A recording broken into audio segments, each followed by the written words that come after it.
आज हम बात करने वाले अपवर्तन के नियम को सिद्ध कैसे कर सकते हैं, किसके द्वारा? हाइगन के तरंग सिद्धांत के द्वारा। और इस जो आपका तरंग सिद्धांत है इसमें किसकी व्याख्या की गई थी?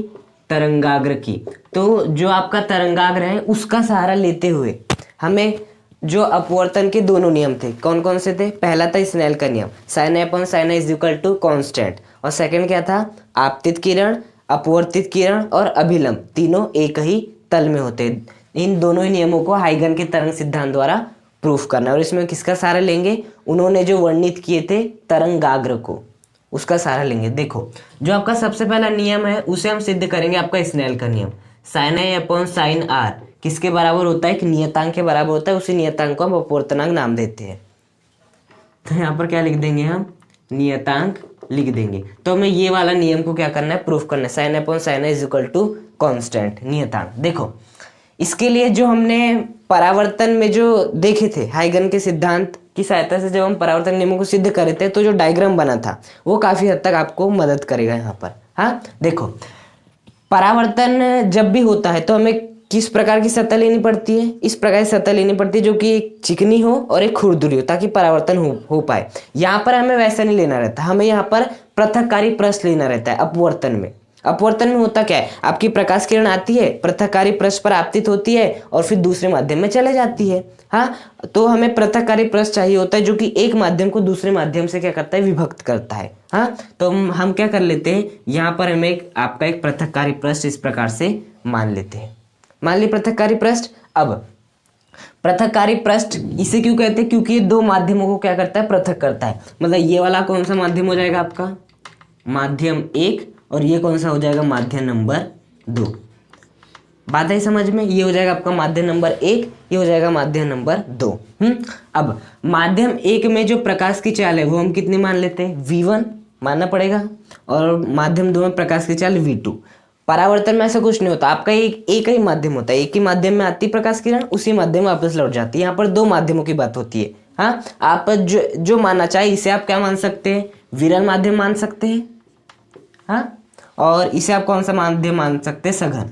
आपकी मर्जी, जो मानना है मानो, प्रूफ तो हो ही जाएगा। इसे क्या मान लिए? विरल। और इसे क्या मान लिए? सघन मान लिए।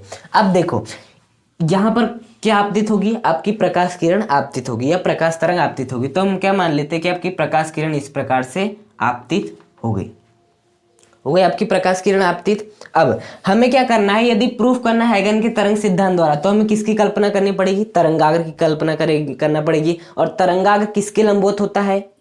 प्रकाश किरणों के, प्रकाश तरंगों के लंबवत होता है। तो यहाँ हमें और एक प्रकाश तरंग की आवश्यकता होगी। तो हम मान लेते हैं तो जो आपकी दूसरी प्रकाश तरंग है वो कुछ इस प्रकार से है आपकी दूसरी प्रकाश तरंग, जो कि इस पहली प्रकाश तरंग की क्या है? लंबवत है, या पहली प्रकाश किरण के लंबवत है। बात समझ में आई? ये भी इस प्रकार से क्या हो रही है? आपकी आपतित हो रही है। अब हमें क्या करना है?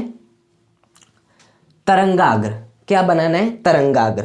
क्योंकि जो तरंगाग्र होता है वो हमेशा आपतित किरणों के लंबवत होता है। हाइगन ने भी यही कहा है कि आपकी प्रकाश किरणें आपतित नहीं होती, तरंगाग्र इस प्रकार से आपतित होता है सतह पर। हाँ, और वही इस प्रकार से अपवर्तित होता है, उन्होंने ये कहा था। तो देखो यहाँ पर यदि तरंगाग्र बनाते हो तो सदैव प्रकाश तरंग के लंबवत होता है, प्रकाश किरण के। तो यदि मैं इस प्रकार से बना लूँ आपका ये, तो ये क्या हो जाएगा? आपका आपतित तरंगाग्र। कौन सा तरंगाग्र हो जाएगा? आपतित तरंगाग्र हो जाएगा। क्योंकि वह आपतित किरणों के लंबवत बना, इसलिए आपतित तरंगाग्र। वास्तव में ये है कैसा? आपका ऐसा है। ये वाला जो आपका है समतल तरंगाग्र है। ये आपका समतल तरंगाग्र है जो कि इस बोर्ड के तल के क्या है? लंबवत अंदर की ओर है। ये आपको अच्छे से याद रखना है। यहाँ पर कितने डिग्री का एंगल बन रहा है? 90। यहाँ पर भी 90, क्योंकि हमेशा ये तरंगाग्र कितने डिग्री का एंगल बनाता है? प्रकाश किरणों के साथ 90 डिग्री का एंगल बनाता है। यहाँ पर भी एंगल कितना है? 90। और यहाँ पर लेकिन नीचे नहीं होगा 90। नीचे क्यों नहीं होगा? क्योंकि ये तो आपकी सतह है, सतह है ना। इस सतह का नाम क्या दे देते हैं? AB सतह नाम देते हैं। उसके साथ लंबवत नहीं बनेगा। हाँ, बात आई समझ में? अब ये बना लिया हमने पहला तरंगाग्र। अब बताओ यदि इस प्रकार से प्रकाश किरणें आपतित हुई है तो वो अपवर्तित होके इधर जाएगी या इधर जाएगी? ऑब्वियस बात है, नीचे आएगी। मतलब जो आपकी प्रकाश किरणें आएगी इस प्रकार से आपतित हुई है वो जाएगी नीचे अपवर्तित होकर। जाएगी नीचे। अब यदि वो अपवर्तित होकर नीचे जाती है, अपवर्तन घटना में तो होता है प्रकाश किरण इस प्रकार से आती है, अभिलंब खींचते हैं, अभिलंब से या तो दूर हटती है, अभिलंब की ओर झुक जाती है, यही होता है। तो अभी भी प्रकाश किरण आपतित हुई है, वो अपवर्तित होकर दूसरे माध्यम में जाएगी। तो जब वो दूसरे माध्यम में जाएगी तो हाइगर ने क्या कहा था, प्रकाश किरण नहीं जाती, तरंगाग्र जाता है। और यदि हमें तरंगाग्र बनाना है दूसरे माध्यम में, तो हमें दूसरे माध्यम में प्रकाश किरणें भेजनी पड़ेगी। इसलिए हमें दूसरे माध्यम में क्या भेजना पड़ेगा, प्रकाश किरणें भेजना पड़ेगा। दूसरे माध्यम में प्रकाश किरणें भेज दो, उसके लंबवत बना लो, या पहले आप तरंगाग्र बना लो, उसके बाद आप क्या कर लो, प्रकाश किरणें भेज दो। बस एक बात का ध्यान रखना कि वो कैसा होना चाहिए, लंबवत होना चाहिए। दोनों, या तो तरंगाग्र प्रकाश किरणों के या प्रकाश किरणें तरंगाग्र के लंबवत होना चाहिए। हाँ, तो देखो अब हम क्या करेंगे, इस जो आपका पहला तरंगाग्र है इससे खींचेंगे दूसरा तरंगाग्र। हाँ, और देखो पहले तरंगाग्र से दूसरे तरंगाग्र को खींचने के लिए आपको क्या चाहिए होता है, चाप, है ना। आपको चाप काटने देती हो। चाप कहाँ से काटते हैं हम, चाप काटते हैं जो आपके पहले तरंगाग्र में जो उपस्थित आपके कण रहते हैं। प्रथम तरंगाग्र में जो उपस्थित आपके कण रहते हैं वो किसकी भांति कार्य करते हैं, द्वितीय तरंग स्रोत। यहाँ पर जितने भी आपके कण रहेंगे वो किसके भांति कार्य करेंगे, द्वितीय तरंग स्रोत, जो मैंने केवल 2 ही दिखाए करेंगे। अब ये जो द्वितीय तरंग स्रोत है द्वितीय तरंगिका उत्पन्न करते हैं। द्वितीय तरंगिका से हमें क्या काटनी रहती है, चाप काटनी रहती है। जहां पर भी चाप कट जाता है वहां से एक स्पर्श रेखा खींचते रहो, वही हमारा द्वितीय तरंगाग्र होता है। तो उसी प्रकार से हम क्या कर लेते हैं, सबसे पहले यहां से चाप काटते हैं और फिर आपका यहां से चाप काटते हैं। देखो अब चाप किस प्रकार से काटेंगे, चाप एक प्रकार से दूरी होती है आपकी। हाँ, और दूरी का जो फॉर्मूला होता है वो क्या होता है आपका, चाल इंटू समय होता है।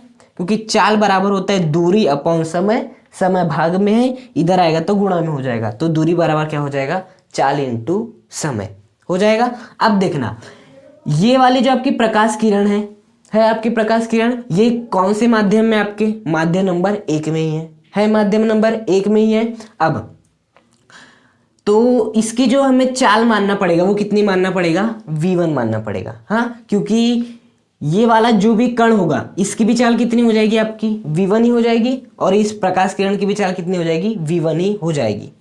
तो यहाँ पर चाल कितनी मान लेंगे, v1। समय हम मान लेते हैं ये वाली जो प्रोसेस है वो हुई थी t बराबर 0 पर, मतलब टाइम जब 0 था तो यहाँ पर पहला तरंगाग्र बन गया था। अब हमें देखना है time is equal to T, मतलब t समय बाद क्या होगा। तो आपका ये जो है किस चाल से चलेगा, v1 कितने समय तक चलना है, t समय तक चलना है। तो आपकी जो चाप हो जाएगी जिसे हम दूरी भी कहते हैं वो किसके बराबर हो जाएगी, v1 इंटू टी के बराबर हो जाएगी। हाँ, तो हमें यहाँ से कितने का चाप काटना है, v1 इंटू टी का चाप काटना है। हाँ, यहाँ से प्रकार पकड़ोगे v1t फैलाओगे, आप यहाँ पर भी काट सकते हो, यहाँ पर भी काट सकते हो, यहाँ पर भी, यहाँ पर भी, यहाँ पर भी, कहीं पे भी काट सकते हो। पकड़ो ना, ऐसे कहीं पर भी चाप काटना आपको एक गोला ही मिलेगा। लेकिन हमें गोला नहीं चाहिए, केवल एक चाप चाहिए। तो हम मान लेते वो जो चाप कटेगा वो हम कहाँ काटेंगे, यहाँ पर आपका हम चाप काट देंगे इस प्रकार से। हाँ, यहाँ से यहाँ तक की जो डिस्टेंस हो जाएगी वो कितनी हो जाएगी, आपकी v1t हो जाएगी। कितनी हो जाएगी, v1t हो जाएगी। बात समझ में आई, क्या हुआ यहाँ पर, हमें द्वितीय तरंगाग्र चाहिए। तो द्वितीय तरंगाग्र के लिए हमने क्या किए, चाप हमें v1t का काटना था, प्रकार रखे v1t का चाप हमने काट दिए। अब हमें क्या चाहिए, ये वाला। अब हमें इससे देखो, हमें फिर भी 2 चाप चाहिए होते हैं यदि हमें एक स्पर्श रेखा खींचनी है, तो 2 चाप चाहिए। तो पहला चाप हमने यहाँ से काट लिए, दूसरा चाप हम यहाँ से काटेंगे। देखना किस प्रकार से काटेंगे। हाँ, चाप बराबर क्या होता है आपका, जैसे दूरी बराबर चाल इंटू समय, दूरी आपकी चाप है तो चाप क्या हो जाएगी आपकी, चाल इंटू समय। अब देखो प्रकाश किरणें इस प्रकार से आपतित हुई, वो कहाँ जाने वाली, माध्यम नंबर 2 में जाने वाली। मतलब अब डेफिनेटली है जो हमें दूसरा चाप काटना पड़ेगा वो यहीं पे काटना पड़ेगा, नीचे। आप ऊपर नहीं काट सकते, ये वाला चाप तो अपने इसी माध्यम में काट दिए या इसी सतह पर काट दिए, लेकिन जो दूसरा चाप होगा वो नीचे ही कटेगा। अब यदि दूसरा चाप नीचे ही कटेगा तो आपको माध्यम नंबर 2 की क्या लेनी पड़ेगी, चाल लेनी पड़ेगी। हाँ, किसकी चाल लेनी पड़ेगी, माध्यम नंबर 2। यहाँ पर माध्यम नंबर 1 की क्यों लिए, क्योंकि हम माध्यम नंबर 1 से ही काट रहे थे। यहाँ पर हमें जो चाप काटना है वो माध्यम नंबर 2 में काटना है, इसलिए चाल कौन सी लेंगे, v2 लेंगे। हाँ, तो देखो चाल क्या हो जाएगी आपकी, v2 कितने समय तक चलेगी, वो भी t समय तक। हाँ, तो v2 इंटू क्या हो जाएगी, t। तो जो आपकी चाप हो जाएगी वो कितनी हो जाएगी, v2 इंटू t हो जाएगी। बात आई समझ में। अब देखना, यदि मैं 2 का इंटू 4 में करता हूँ और 3 का इंटू 4 में करता हूँ, तो बताओ किसका आंसर ज्यादा आएगा? इसका आंसर क्या आएगा? 8। इसका आंसर क्या आएगा? 12, है ना। तो यदि ये समान संख्या, लेकिन आप यदि अलग अलग संख्या को गुणा करते हैं तो जो संख्या छोटी होगी उसका आंसर कम आएगा, जो संख्या बड़ी होगी उसका आंसर अधिक आएगा। अब देखना, यहाँ पर चाप कितनी थी? V1T। यहाँ पर चाप कितनी है? V2T है। T दोनों में कॉमन है, लेकिन V2 क्या है? सघन माध्यम की में प्रकाश की चाल है। और बताओ V1 क्या है? विरल माध्यम में प्रकाश की चाल। अब बताओ V1 बड़ा होता है V2? ऑब्वियसली बात है V1 बड़ा होगा, क्योंकि विरल माध्यम में प्रकाश की चाल ज़्यादा होती है और सघन माध्यम में प्रकाश की चाल क्या होती है? कम होती है। मतलब V1 का मान कैसा है? ज़्यादा है, जबकि V2 का मान कैसा है आपका? कम है। अब बताओ यदि V2 का मान कम है, मतलब जब मैं V2 को इंटू T से करूँगा तो इसका मान भी क्या आएगा? कम आएगा इसकी तुलना में, क्योंकि V1 का मान अधिक है। V1 का मान अधिक है, गुणा T का ही हो रहा है, तो इसका मान अधिक आएगा। और यहाँ पर V2 का मान कम है, लेकिन T का गुणा हो रहा है, दोनों में वही हो रहा है, T का ही गुणा हो रहा है, लेकिन इसका मान कैसा है? अधिक है, इसका मान कैसा है आपका? कम है। तो ये मान हमेशा छोटा प्राप्त होगा आपको, जैसे कि यहाँ पर प्राप्त हो रहा था, और ये मान हमेशा बड़ा प्राप्त होगा, जो कि आपको इतना प्राप्त हुआ है।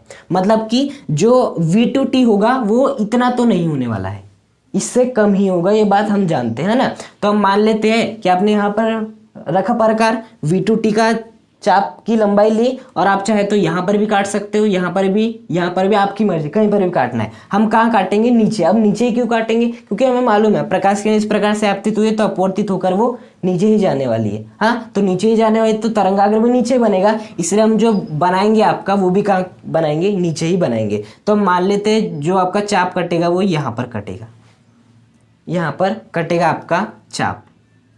हाँ, तो इसको हम इससे क्या कर देते? इस प्रकार से मिला देते, मिला दिए इस प्रकार से। इसको हम ऐसा ना करते हुए चाप को थोड़ा ऐसे काटते, ये। हाँ, ये क्या? इसकी डिस्टेंस कितनी हो जाएगी आपकी? V2T हो जाएगी। कितनी हो जाएगी? V2T हो जाएगी आपकी। बातें समझ में? बस आपको क्या करना है, इस प्रकार से आपको तरंगाग्र बनाना है कि वो द्वितीय माध्यम में बने। हाँ, और अपवर्तन के सभी नियमों का पालन हो। अपवर्तन क्या कहता है कि आपकी प्रकाश किरण आएगी तो सीधे ही नहीं जाएगी, वो अपने मार्ग से बदलेगी। अब यदि मैं ऐसा कर देता तो ये तो इसका मार्ग ही नहीं बदलता, इसलिए मैंने चाप को थोड़ा इधर काटा ताकि प्रकाश किरण दिख सके कि प्रकाश किरण मुड़ रही है। वास्तव में प्रकाश किरण को जाना ऐसे चाहिए था, लेकिन अपवर्तन की घटना हो रही तो वो इधर मुड़ गई थी, तो जब ही एकदम सीधा हो गया था, इसलिए मैंने उस चाप को मिटाया और ये वाला चाप खींचा। हाँ, तरंगाग्र हमें इस प्रकार का ही बनाना है कि वो सभी नियमों का पालन करे, और फिर हाइगन के तरंग सिद्धांत के द्वारा हम उसे प्रूफ कर पाए। बातें समझ में? अब ये वाली चाप मिल गई हमें, ये वाली चाप मिल गई। अब हमें क्या खींचनी पड़ेगी? स्पर्श रेखा खींचनी पड़ेगी। जैसे स्पर्श रेखा खींचेंगे तो क्या होगा? हमें मिल जाएगी आपकी, क्या मिल जाएगा? दूसरा तरंगाग्र मिल जाएगा। तो इस प्रकार से हम क्या खींच देते हैं? आपका स्पर्श रेखा खींच देते हैं, जो कि स्पर्श करते हुए जाती है। ये क्या हो जाएगा? आपका द्वितीय तरंगाग्र हो जाएगा। क्या हो जाएगा? ये आपका द्वितीय तरंगाग्र हो जाएगा। हाँ, अब देखो ये जो द्वितीय तरंगाग्र होगा, ये जो आपका द्वितीय तरंगाग्र होगा, उसका यहाँ पर एंगल कितना होगा? 90 डिग्री का, क्योंकि हमेशा जो द्वितीय तरंगाग्र होता है वो हमेशा जो आपकी प्रकाश किरणों के साथ 90 डिग्री का एंगल बनाता है। हाँ, उसी प्रकार से यदि मैं बात करूँ, यहाँ पर एंगल कितना बनेगा? 90 डिग्री नहीं बनेगा। क्यों नहीं बनेगा? क्योंकि आपकी सतह है। हाँ, तरंगाग्र को सतह से कोई मतलब नहीं, उसे केवल परावर्तित किरणों से मतलब है। हाँ, परावर्तित किरणें बना लेते, वैसी हो जाएगी। हाँ, और यहाँ पर भी एंगल कितना बनेगा? 90 डिग्री का एंगल ही बनेगा। हाँ, सतह पे मत जाना, सतह के साथ वो कुछ नहीं करता तरंगाग्र, वहाँ 90 डिग्री नहीं बनेगा, वो केवल बनाता है किरणों के साथ। बातें समझ में इतनी? अब यदि आपको इतना कुछ समझ में आ गया है तो अब आप तैयार हो आगे के लिए। 90 डिग्री डायग्राम आया समझ में? हाँ, अब देखना, अब हम क्या खींचेंगे? अभिलंब, आपतन कोण, अपवर्तन कोण और आपका अभिलंब। देखो, जो आपका अभिलंब होगा वो क्या हो जाएगा? इस आपतन बिंदु पर इस पृथककारी पृष्ठ के लंबवत रेखा, ये क्या हो जाएगा? आपका अभिलंब हो जाएगा। हाँ, उसी प्रकार से ये भी क्या हो जाएगा? आपका अभिलंब हो जाएगा। मिटा देते, ये क्या हो जाएगा? आपका अभिलंब हो जाएगा। हो गया अभिलंब। अब बताओ, इस अभिलंब और इस आपतित किरण के बीच जो भी कोण बनता है उसे क्या कहते हैं? आपतन कोण आई कहते हैं। क्या कहते हैं? आपतन कोण आई कहते हैं। हाँ, टोटल कितना है 90, ये कितना है I, तो ये कितना हो जाएगा 90 माइनस I हो जाएगा। ये आपका टोटल देखो यहाँ से यहाँ तक 90 था, क्योंकि तरंगाग्र आपतित किरण के साथ सदैव 90 डिग्री का एंगल बनाते हैं, मतलब टोटल एंगल था 90, लेकिन अभिलंब ये वाला अभिलंब और इस आपतित किरण के मध्य का था I। टोटल था 90, इतना है I, तो इतना कितना हो जाएगा 90 माइनस I हो जाएगा 90 माइनस I। अब देखना इस ये वाला जो आपका अभिलंब है ये इस सतह के साथ कितने डिग्री का एंगल बना रहा है 90 डिग्री का एंगल, क्योंकि हमेशा अभिलंब सतह के साथ कितना बनाता है 90 डिग्री का एंगल बनाता है। तो यहाँ पर भी कितने डिग्री का एंगल बना है 90 डिग्री का एंगल बना है 90 डिग्री का एंगल। तो यहाँ से यहाँ तक का टोटल एंगल 90 डिग्री का है, लेकिन यहाँ से यहाँ तक का कितना है 90 माइनस I है, तो यहाँ से यहाँ तक का कितना हो जाएगा आपका I हो जाएगा। हाँ, इस अभिलंब सतह के साथ सदैव 90 बनाता है, मतलब इतना कुल कितना है आपका 90 है 90। अब यहाँ से लेके यहाँ तक का 90 माइनस I है, तो यहाँ से यहाँ तक का कितना हो जाएगा I। देखो 90 माइनस I प्लस I जोड़ दो इन सबको, आपका 90 आ रहा है कि नहीं, I से I कैंसिल, आपका 90 ही बचेगा। और टोटल बन नहीं कितना रहा है 90 बन रहा है, अर्थात हमने सही दिखाया है। और हम सभी जानते हैं आपतित तरंगाग्र और सतह के बीच जो आपका क्या बनता है कोण बनता है, उसे क्या कहते हैं हम आपका आपतन कोण कहते हैं, हाइगन के तरंग सिद्धांत के अनुसार। अब बात है समझ में। अब हम देखते हैं आर को, जो कि क्या होगा अपवर्तन कोण होगा, उसे ध्यान से देखना। देखो अभिलंब और अपवर्तित किरण के बीच में जो भी कोण बनता है उसे क्या कहते हैं अपवर्तन कोण आर कहते हैं। क्या कहते हैं अपवर्तन कोण आर कहते हैं। अब देखना ये हो गया आपका अभिलंब, ये हो गया आपकी अपवर्तित किरण, जो भी कोण बना उसे कह दिया अपवर्तन कोण। इस अभिलंब ने टोटल इसके साथ कितना एंगल बनाया था 90, कितना बताया 90। यहाँ से यहाँ तक कितना है R है, तो बताओ यहाँ से यहाँ तक कितना हो जाएगा 90 माइनस R हो जाएगा। अभिलंब ने इस सतह के साथ बनाया था 90, यहाँ से यहाँ तक का एंगल है R, तो यहाँ से यहाँ तक का कितना हो जाएगा 90 माइनस R हो जाएगा। यदि यहाँ से यहाँ तक का एंगल हो मान लेते 30 है, टोटल आपका कितना है 90 है, तो बचा हुआ कितना हो जाएगा 60 हो जाएगा। 90 माइनस 30 तो वही है, यहाँ से यहाँ तक आ रहा है, टोटल 90 है, तो यहाँ से यहाँ तक कितना हो जाएगा 90 माइनस R हो जाएगा। बात है समझ में। अब देखना यहाँ पे थोड़ा लॉजिक लगाना है आपको। ये आपका 90 है, ये आपका 90 माइनस R है, तो बताओ ये कितना होगा, ये हो जाएगा R। क्या हो जाएगा R हो जाएगा। अब R क्यों हो जाएगा हमेशा याद रखना। चलो हम मान लेते हैं या हम सभी जानते हैं कि जो आपका त्रिभुज के जो अंतः कोणों का योग होता है वो कितना होता है 180 डिग्री होता है। तो यदि हमने इसे सही किए तो आपका 180 डिग्री आना चाहिए। हाँ, जोड़ के देखो 90 प्लस क्या हो जाएगा 90 माइनस R प्लस ये क्या हो जाएगा R is equal to R से R कैंसिल 90 प्लस 90 जो कि आ रहा है, मतलब जो हमने किए है वो बिल्कुल सही की है। 90 माइनस R, तो अपने आप कितना हो जाएगा R हो जाएगा। और बात सही भी है। ये क्या है आपका कौन सा तरंगाग्र है, ये आपका अपवर्तित, क्योंकि आपका क्या है अपवर्तन के फलस्वरूप बने तरंगाग्र, तो आपका अपवर्तित तरंगाग्र है। अपवर्तित तरंगाग्र और आपकी सतह के बीच का जो भी कोण बनता है उसे क्या कहते हैं अपवर्तन कोण R कहते हैं। इतनी बात आई समझ में, ये वाला डायग्राम अच्छे से आया समझ में। अब हमें यहाँ पर क्या लेना है 2 त्रिभुज लेना है। कितने त्रिभुज लेना है यहाँ पर हमें 2 त्रिभुज लेना है, और उन दोनों त्रिभुजों में हमें साइन I और साइन R का क्या लगाना है कॉन्सेप्ट लगाना है। हाँ, मतलब कि हमें वहां पर कोणों का मान निकालना है साइन के साथ। हाँ, मतलब कोणों की हमें ज्या निकालना है। हाँ, तो देखो हम नाम दे देते हैं, इसको हमने नाम क्या दिए AB, इसे नाम दे देते हम C नाम दे देते इसे नाम दे देते हम D दे दिए। इसे हम नाम दे देते क्या आपका N, और इसे हम क्या नाम दे देते आपका M नाम दे देते। हो गया।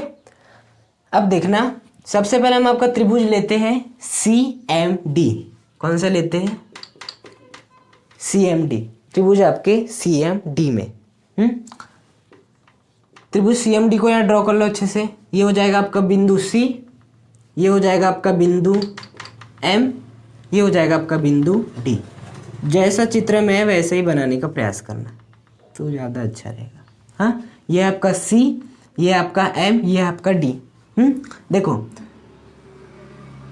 यहाँ से यहाँ तक का मान कितना है v1t, c से लेके d, तो यहाँ से यहाँ तक का मान कितना हो जाएगा आपका v1t हो जाएगा। कितना हो जाएगा? v1t हो जाएगा। उसके बाद यहाँ पर एंगल कितना बन रहा है? 90 डिग्री बन रहा है, 90 डिग्री। यहाँ से लेके यहाँ तक का एंगल कितना है आपका? i है आपका i।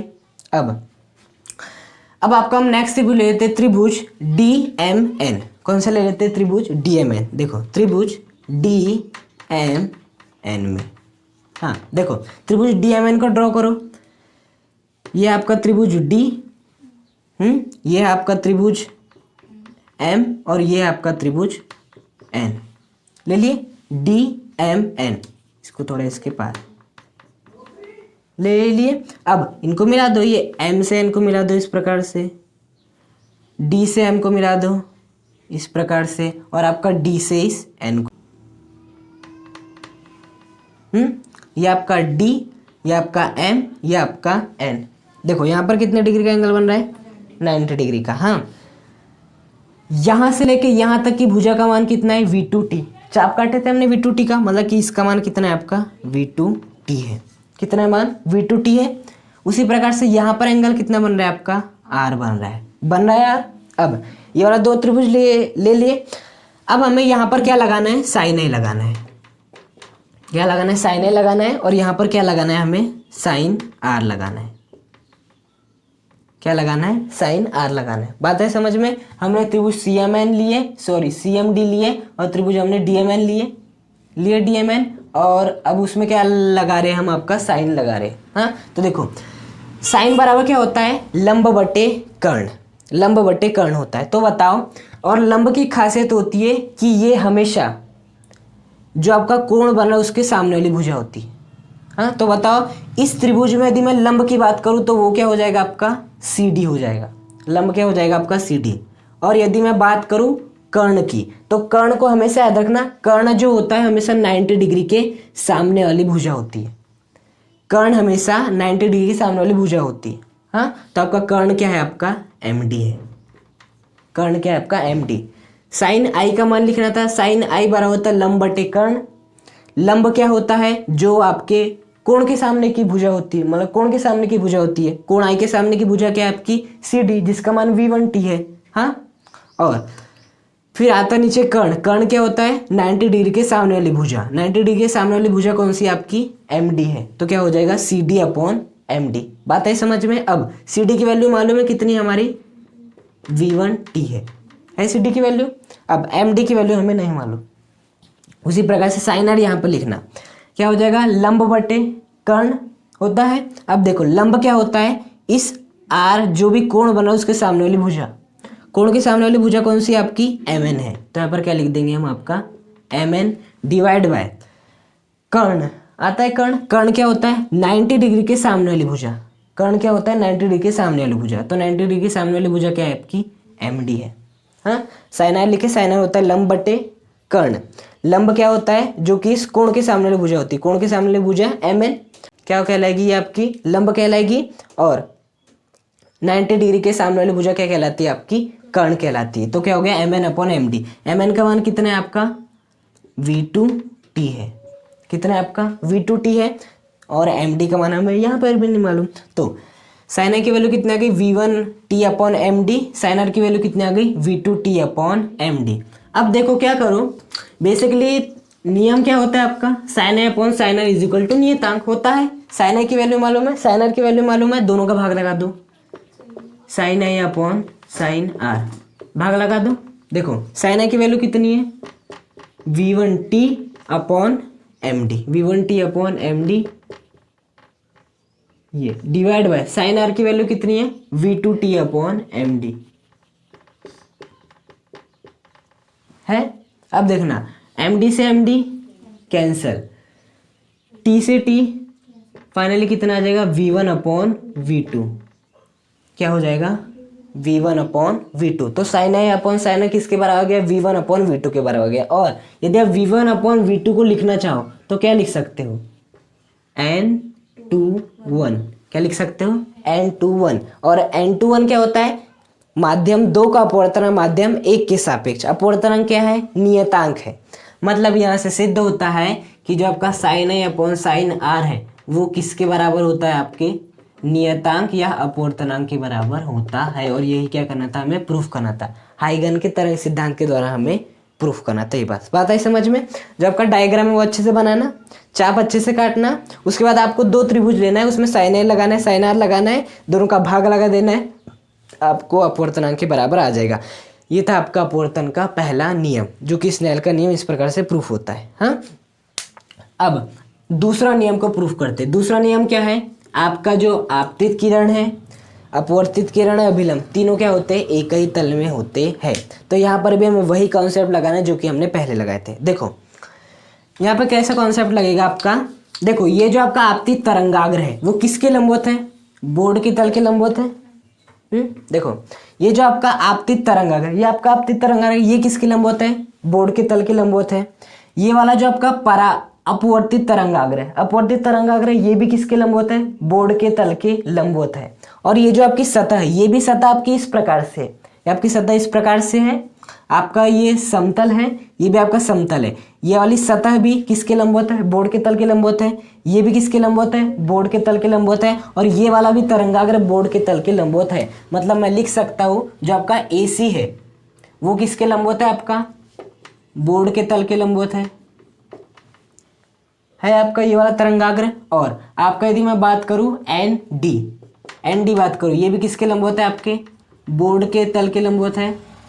उसी प्रकार से यदि मैं बात करूं सतह AB, ये किसके लंबवत है, बोर्ड के तल के लंबवत है आपका, है। ये तीनों ही किसके लंबवत है, बोर्ड के तल के लंबवत है आपका।